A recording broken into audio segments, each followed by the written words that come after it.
you ever felt like the rug has been pulled out from under you by God? Thanks for joining me today on the Parable Podcast. I'm your host, Danielle Zapchenk, and today we're going to have a conversation with Jodi Otto, who is the First Impressions and Connection Director at National Community Church in DC.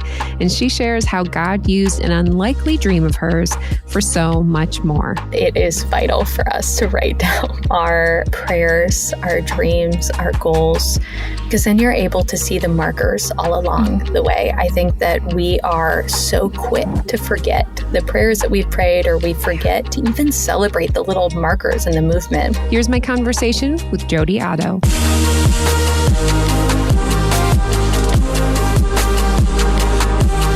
I am here with Jodi Otto today. Jodi, welcome to the podcast. Thank you for having me. I feel like, I just told you this, but I feel like I could be on staff at National Community. We've talked to Jenny, Ashley, and Louise, and here you are, number 4. I love it. I think you just need to make your way here. We have a place for you. I noticed one of your things, your biggest pet peeve is poor customer service. Tell me about that. Well, I am the First Impressions Director here at NCC. I've been on staff for a little over a decade, and it's part of just how I'm wired. But I would also say then over the past decade, as I've continued to grow in my own role, and as you're in more and more hospitality spaces, and my whole job is to curate experiences for guests. So then when I walk into places where it's just not there and people just don't care about what the customer experience is, or I feel like my love language is efficiency. And so when processes just aren't efficient or people just don't care about the customer, it just fires me up and it infuriates me, actually. It's sometimes embarrassing how frustrated I get when I interact with people who just could care less about the customer on the other side. And so I've become an advocate and I want to come in and I'm like, let me help you with this. It could be so much better. Gosh, I do that with our kids too. I remember specifically walking into this pizza place where it's just a walk up, you grab your pizza and leave. And it was like, no one cared that we were there. And I'm like, you do know that I'm giving you money to give us pizza. And when we got back in the car, I asked our oldest daughter, I said, so what would you do different if you were that person working there? And I like to do that often because I think that's so important to teach people. It's not challenging. It's not hard. Everybody wants to be welcome. I understand when people have bad days, and I understand when, we're just a little off, but fires me up when you're consistently offering poor customer service. And you're doing nothing to fix it.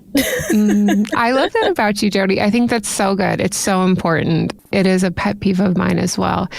I just happened to see something scrolling today. Do you remember the movie Miss Congeniality with Sandra Bullock? Yes, of course. Okay, so in when she's going during competitions. Describe your perfect date.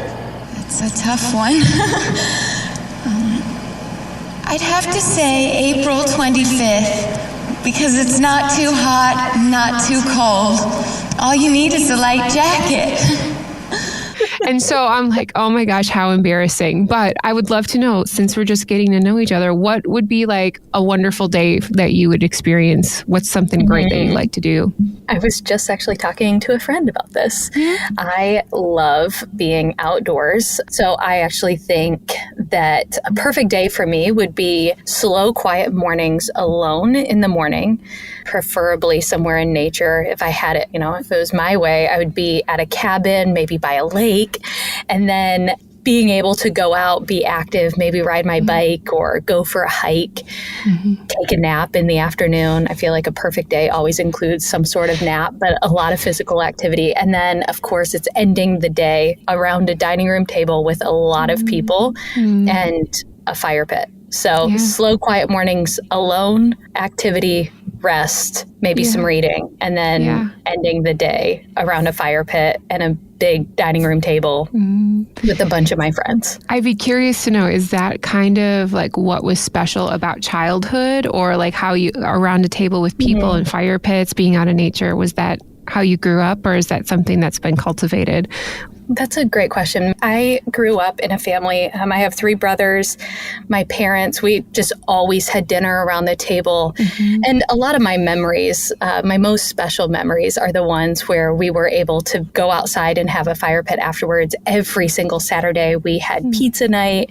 And our house was always the hub for the rest of the neighborhood to come to. And we always had a lot of guests were just welcomed at our table. In fact, when I was in junior high, my parents took a bulldozer to the back of our house in order to remodel it so that we would have a bigger kitchen and dining room table just to be able to host people, because I think we all know that people just will naturally congregate to our kitchens. And so they wanted to create a space that felt more comfortable, because people were naturally doing that. And we just wanted to be a space that we were able to host even more. And so I'm guessing that that's where I got my love for hospitality. I had 2 aunts in particular that made a particularly strong impression on my life just because of their acts of hospitality and how they would host around their dining room table at every holiday. And those are some of my favorite childhood memories. And so it just has kind of carried with me. And then I'm pretty unique in my immediate family of how much I love nature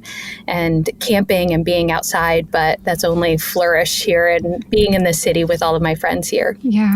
I know you're going to tell us a little bit about how you got to DC, but I've never been to Washington, DC. So what would be the top places, and it doesn't even have to be touristy places, that you would tell somebody this is where you got to stop when you head to DC? I love that question. So I created a little, if you go to ncc.re/DMV, created a little document because we're asked this question so often that we wanted to curate all of the best places depending on your time, your budget, if you have your kids with you or not. But personally, I love the National Arboretum. It feels like a little respite from the city while still being in the city and being able to be outside and walk around. I love trying to think the Navy Yard. I take a walk every single day as soon as work is done, and I love doing a walk around our Navy Yard. We have markets. I'm somebody that every single Saturday, I started this a few years back, regardless of where I'm at in the world, I love going to markets. And I feel like you can get to know a city a lot based on the markets on the weekends. And so I always try to find one. But I think here in DC, I love the different markets that we have around the various neighborhoods. So Easter Market or markets in Northeast DC, I love them all. So I definitely recommend stopping by one of those, going to get a burrito at the burrito shop at Easter Market on the weekends. Who doesn't love a good burrito, right? Right. Gosh. A little breakfast burrito on the weekends. Yeah. Take it to the park. It's a good day. Yeah. Walk to the Capitol with your burrito. Go to the Library of Congress. That's another favorite. I could go on and on, but all of the places. There's so many places I want to go. So, all right, Jodi. So when you were talking about being around the table, I think that's when, stories come out and people share memories. And I do love those moments too, because we get to hear other people's stories or even their perceptions of how something happened. My mom's a hairstylist, so it's so funny to listen to how she says something. And then a year later, I'm like, that seems a little embellished, doesn't it? But the good thing about stories is that, that's how we learn, we grow, we build empathy for each other. And so that's what this whole podcast is about. And I'd love for you to tell us how you got to DC and how that's a part of your parable story. Yeah, I feel like my story is one that it's such a beautiful reminder that God answers every single prayer that I pray, but oftentimes not at all in the ways that I think it's going to show up, or in the ways that I feel like God is going to answer those prayers. And as somebody who loves control, I love achievement, I love making sure that everything is done correctly, my story is still a bit disorienting, but I continue to see how much bigger and better God's story is. I think of Ephesians 3:20, where it talks about, that he will do immeasurably more in our lives. But I think that oftentimes that often includes immeasurably more pain, suffering, immeasurably more loss, heartache, etc. But that's also paired with the joy and the peace and opportunities that we couldn't have asked for either. So back in 2011, I was going back and forth to Haiti. I was working with my aunt and uncle's organization, and I was helping to lead mission teams. But I was just at a place, personally, I was in my early 20s, and I was doing it for a couple of years. And I was at a place where I knew that I wanted to continue to grow, and I continued to want to pursue some of the dreams that I had on my life. And so I went into a season of prayer and fasting. And after a couple of days, I ended at a coffee shop, and I had never thought about it prior to that day, but I was meeting up with a friend at a coffee shop, and for some reason I posted it on social media that I just said, one day I'm going to operate a coffee shop, and closed my computer as my friend was coming down. And that one post produced a lot of attention and got a lot of traction and had a lot of comments. And so of course at the time I was like, oh, interesting. Like maybe that's something I should be paying attention to. And that night I just wrote in my journal, what if I could combine my love for coffee, my love for business, my love for missions, and my love for church all together, and use that in order to fuel and fund the things that I'm most passionate about missionally. And all of a sudden, like something lit within me. And I was like, oh my goodness, I think that this is it. So I just wrote again in my journal, and I was like, God, thank you for giving me a dream. And even if it takes me 20 years to get there, thank you for giving me something. And, just a couple days after that, I had a couple people at my church come up to me, people who I did not know. They would not have known what I journaled just a couple days prior. And they came up to me and they were like, hey, this is going to sound really odd, but we just feel so strongly like we're supposed to tell you that your dream that God gave you is going to come true a lot sooner than what you think. And it happened again and again and again that morning. And so much so that I got in my car after church and I was like, Mom, I think that God is speaking to me. Like, this is so crazy. I can't believe this. And I then was offered 3 different opportunities within 3 weeks. One person just had asked like, hey, I will be starting up a coffee shop, and we were thinking of people who would be great at managing it, and your name came to mind. Would you be interested? Then somebody else, hey, we would be interested in building a coffee shop. If we did, would you want to manage that? And then once again, it was somebody else who was starting one, and my name came to mind. And it was, again, one of these moments like, I just journaled this, watch and see how God is answering these prayers. I cannot believe this. This is insane. But every time that I pursued one of those opportunities, I can't really describe the lack of peace or the discontentment that I was feeling internally. And every time I was pursuing it, it was like a brick wall was inside of me that I just kept running up against. And I would call home crying, and I couldn't figure out what was actually happening. And my mom just said, Jodi, the Lord always leads with peace. And she's like, if you are not experiencing peace, she's like, there's a difference between that and discontentment. But she's like, just know that he will lead you in peace. And so if you're not feeling that, maybe just take a pause and don't accept these different opportunities that all honestly looked perfect on paper. So that's what I did. I decided to turn down each of the different opportunities. And of course, I was experiencing a lot of fear and tears. And it's like here, it was very, very obvious that God was speaking to me, and then he was showing up in these ways. And now I'm saying no to all of them. This doesn't make sense either, but just tried to trust the process. And so for the next couple of months, I honestly just sat in silence and a little bit of disappointment in myself and in how this story was playing out. But then at the beginning of April of 2012, I was leading a team of my small group. It was a lot of my best friends. They wanted to go down to Haiti to see why I loved it as much as what I did. They wanted to see why I was continuing to go down there. And it was Easter week of 2012. And about halfway through that trip, one of my good friends, his name is Israel, he read out of In a Pit with a Lion on a Snowy Day, written by Mark Batterson. And he just said, I don't know why I feel so strongly family. Like, I need to tell you this, but I feel like I need to remind us all that as Christians, we have got to stop praying that hard times don't come our ways. Yeah. But instead, we use these hard times to place us exactly where we're supposed to be. And then he went around the room, told us each what he liked most about us. And it was just this really beautiful dinner around the table. Fast forward the next morning, he and my brother were out. We were on the southern coast of Haiti, and there was an accident, and he ended up drowning on that trip. And it was, obviously, that's hard anytime, but we were alone out there, and I was in my early 20s at the time when I had called his dad to tell him. It took us about 8 hours to find his body. When I had called his dad to tell him, his dad just stopped and he just prayed over me.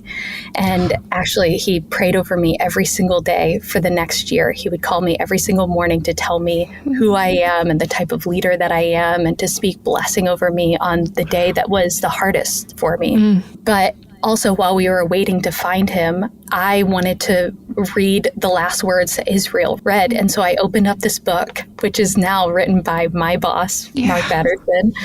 And I wanted to read these words because it was last tied with him. And so as I'm reading it, all of a sudden, I'm reading the story about this church that owns and operates this coffee shop that is doing exactly what I had journaled exactly 6 months prior. And it was one of those moments where I'm sitting on the side of the cliff and I'm like, oh, interesting. There's already an organization that's doing exactly what I was imagining. Fast forward 2 weeks after the accident, I lost my job for reasons outside of my control. There is nothing that I could have done differently, but it was just one of those moments where it just happened. And so once again, I just found myself in my prayer journal and I was like, okay, God, you've given me all these dreams. You're definitely doing something, but I'm having a hard time even getting out of bed. Would you just move me wherever and however you want to?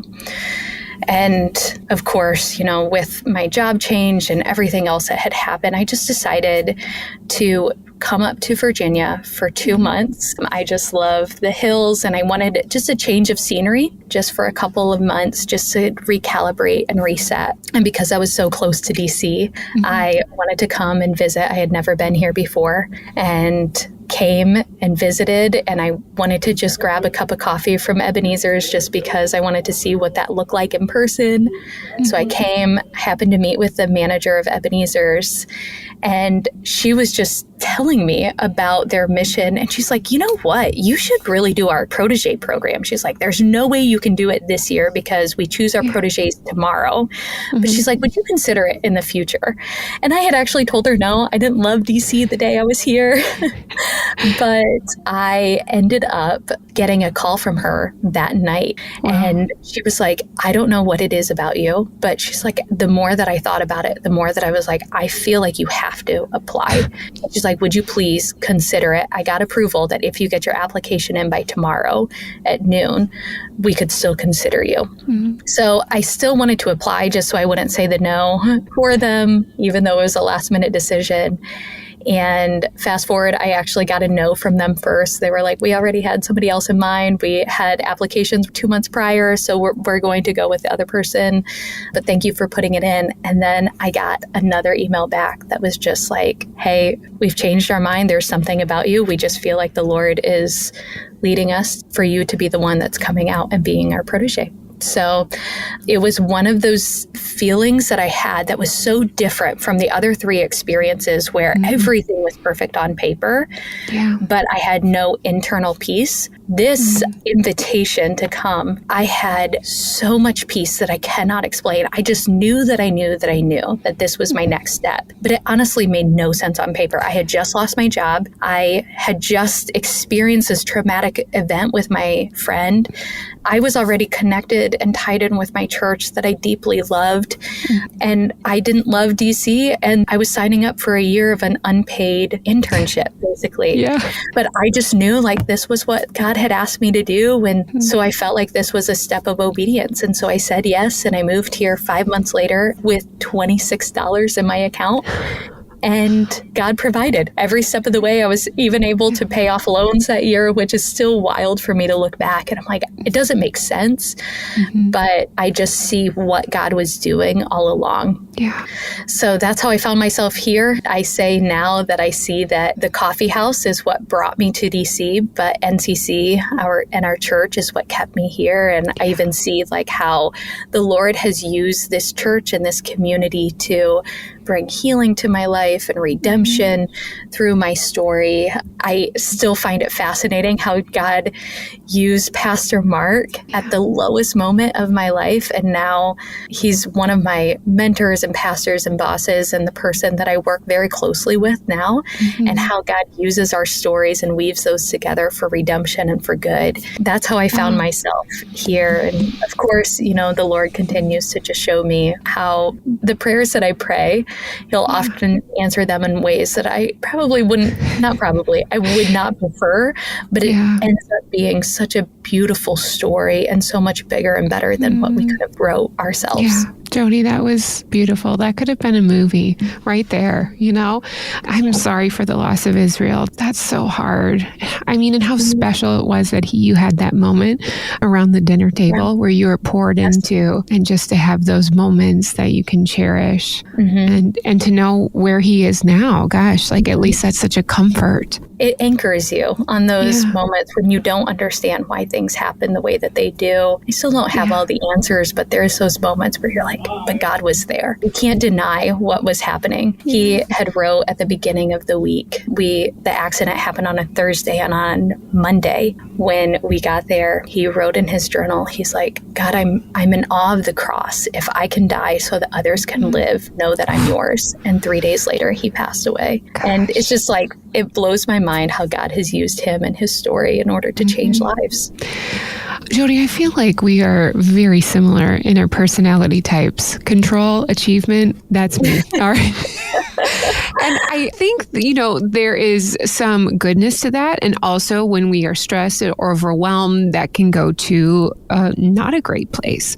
So how have you seen when you are asking God to help you answer prayers and sometimes you don't hear it all?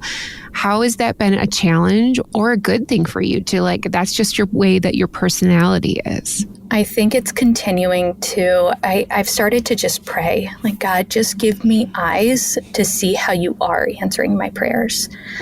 Because I think that gives me perspective and it helps anchor me when I do want to fight for that control. I was thinking about it. This past year has also been another year of a lot of challenge. And I'm single in my 30s, and I have asked and prayed for a family. And I was like, God, where are you in this? And how are you answering this? And all of a sudden it's like, I get to zoom out and I get to see the family he has given me and the gifts he's given me because I am where I am. And because I am single, the way that I've been able to shape community and the family that he has given me. When I've prayed for a house, he's given me my church, and he's given me also my last home. It was perfectly positioned to allow me to say yes to one of my very good friends who is a single mother, ended up having her baby the day the pandemic really picked up and started. And we happened to have an extra room where she could welcome her baby into. And so we were all able to be a little unit during COVID. When I prayed for a dining room table, I probably prayed for that more than most people have, of my own that was big and, that I could welcome people around. In my brain, I was, in this home that I had saved for and planned.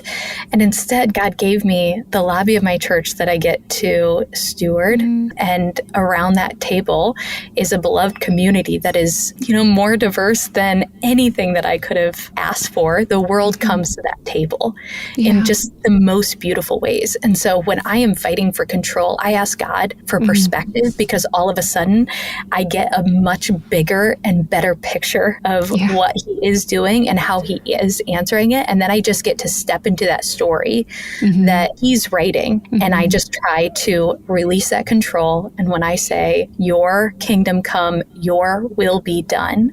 It's a submission once again of he's the Lord over my life, and he gets to decide how he answers the prayers in my life. And I just trust that nothing is wasted, that he'll use my gifts and my desire for control to build something that's good. And I'll just trust that his story is good. And I just have to trust the character of who he is and what he's doing. I mean, and that takes work. I mean, because you're right. When you shift perspective and kind of just like reel it back, to the over, 5,000 view approach, it changes it. And you understand like, okay, maybe this isn't all about me, or things haven't, even when we look at the Bible, right? There are things that had to be in place in order for Jesus to come on the scene. It wasn't like creation happened and here's baby Jesus. Like that's just not how it happened. I think that's a really good perspective. And I like what you said about like the anchoring into that, about that peace perspective, because there are so many times, I think probably for all of us, we have rushed into a decision where it seems good, but it's hard to discern that. So it is. Yeah. I'd love for you to talk a little bit. You said that, you had this dream of having a coffee shop and you wrote it in your journal. How important it is for people to write down their dreams, because sometimes we're just like, oh, that's a fun idea. And then we just forget about it. I think that it is vital for us to write down our prayers, our dreams, our goals, because then you're able to see the markers all along the way. I think that we are so quick to forget the prayers that we've prayed, or we forget to even celebrate the little markers in the movement. Like we might look back once the big thing has happened, we might, then stop and celebrate what God has done. But I think that along the way, the being able to write down the dreams and the goals, all of a sudden it's little reminders to us of like where God is working and what he is doing. And that can serve as that encouragement when the days are really, really hard and we're not seeing where and how God is showing up. I think writing it down gives us that perspective once again, that there is a God of the universe who cares what we write in the pages of our journal. And I think I remember writing that down as a 22-year-old right after the accident, and looking at these pages in my journal, I'm like, wow, God cares about where I'm going, and he cares about these words that I'm writing here. And that lesson alone has become so important for me as I've continued on to grow in my faith journey. My faith hasn't really wavered in the last decade. It's definitely grown and it's been tested for sure. But I think I've just seen too much evidence to move away from that. And I think a lot of that is because of what I've seen in the pages of my journal and then watching how my life has unfolded. I just can't explain it any other way. So you had that dream in 2011. And then in 2012 was that when you started working at Ebenezer? It was exactly 6 months between the day that I journaled that one day I want to open a coffee shop to the day that Israel died. That was exactly 6 months. Wow. And then it was exactly 5 months later that I moved to DC. So it was October 5th of 2011. And by September 5th of 2012, I was moved into DC and living here and starting my internship. I think, it's just that time. We live in America where it's fast food. So we have this fast food mindset of like, we should get the things that we're dreaming, that we're wanting right now. So you're right. So when God answers, sometimes he doesn't answer at all, because maybe not that he wants us, but we have to sit in that discontentment sometimes to really learn and foster our relationship with him, because that takes work. There's a time when I was like really struggling with a challenge as well. And I'm like, I wish this would just go away. And my mom's like, well, if it did, then you wouldn't have any choice but not to lean on him. And I'm like, Mom, you've done it again. All right. But you're taking that pause when you said no to those 3 other offers. For somebody who's just kind of sitting in discontentment right now, Jodi, what would be your encouragement to them? I think it is a reminder to look at the faithfulness of God and to look at his character and anchor yourself there. Continue to lean into hope. Continue to look for the ways that God has answered your prayers in the past in order to see that he will continue to be faithful in the future. I think of this past year, I got the privilege and the honor of being able to step into respite care for 3 little kids who are all victims of trafficking this past year. It kind of fell in our lap through a connection here at our church. And it was just something that was so beautiful for our church community to come and be a part of. But for one reason or another, over this past year, I was the only person that the mom felt comfortable with interacting with. And a lot of that was because I was single, and because of their complicated history in her own story with men, she trusted me. And fast forward to December of this past year, I was a part of helping to get the kids out of the home and into the foster care system. And we just lost a mom. And the story is still so heavy and hard, but I've been reminded again and again by everybody else that has been a part of it and the caseworkers that quite literally they feel like I was able to be a part of that story because I was single, because my prayers were not answered. There are 3 little kids that are in a home right now that is safe and loving. And we're still going to trust the faithfulness of God moving forward. But there have been so many moments this past year that I'm like, God, I'm just so grateful that you didn't answer my prayer in the ways that I wanted it to be answered. I'm just so grateful that I have had pauses in there and that everything didn't play out the way that I wanted it to, because the story that you're writing is good. And it's not about me. It's not about what I want. It's not about my own comforts. It's not about that. We're here to expand your kingdom. And if that's what it looks like, then I'm just grateful that that's a role that I get to play. Once again, I would say find comfort in the fact that God is still with you, that he still loves you. He's writing a good story. Nothing is wasted. Just look for the opportunities that you do have in that season. Don't waste it. You won't be in the season that you're in forever. And there are things that you can do uniquely in this season that you won't be able to in the next. And so be able to embrace that fully. Don't just wait or wallow in the fact that you're not getting everything that you want right now. I think it is so important to, speak truth and love and encouragement into people's lives. And so I believe that's what, Israel did for you on that night. Sometimes, when we can't see that for ourselves, or we're still questioning, we're just like, we don't even realize some of the innate normal things that were just gifted to us. We don't even realize that that's special. So if you could talk to Israel and just tell him what you loved about him most, what would you say to him? I loved his vibrancy for life. He was always living at 150%. He would passionately pursue people. He loved unconditionally. He took life and wanted to live it fully. And it didn't matter how he was 21 when he passed away, but that didn't keep him from, we all just said, like, he lived more in his 21 years than most people live, in a lifetime. And I love that about him, that he was somebody that wanted to embrace fully everything that came his way. And that's contagious. When somebody lives with that much joy, that will spill out to everybody else that interacts with him. Also, the way that he loved people. We were finding out that he was going into the jail or into prisons just to talk to people, befriend them.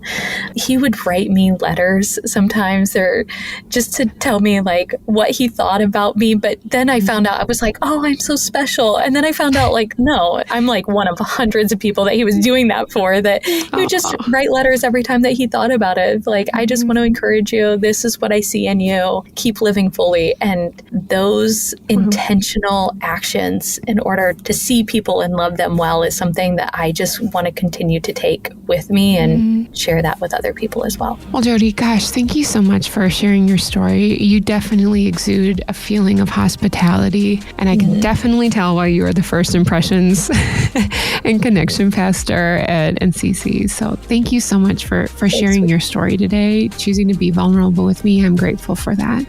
If people wanted to connect with you, how can they do that? Sure. You can follow me on Instagram. It is Jodi J. Otto. So JODIJOTTO.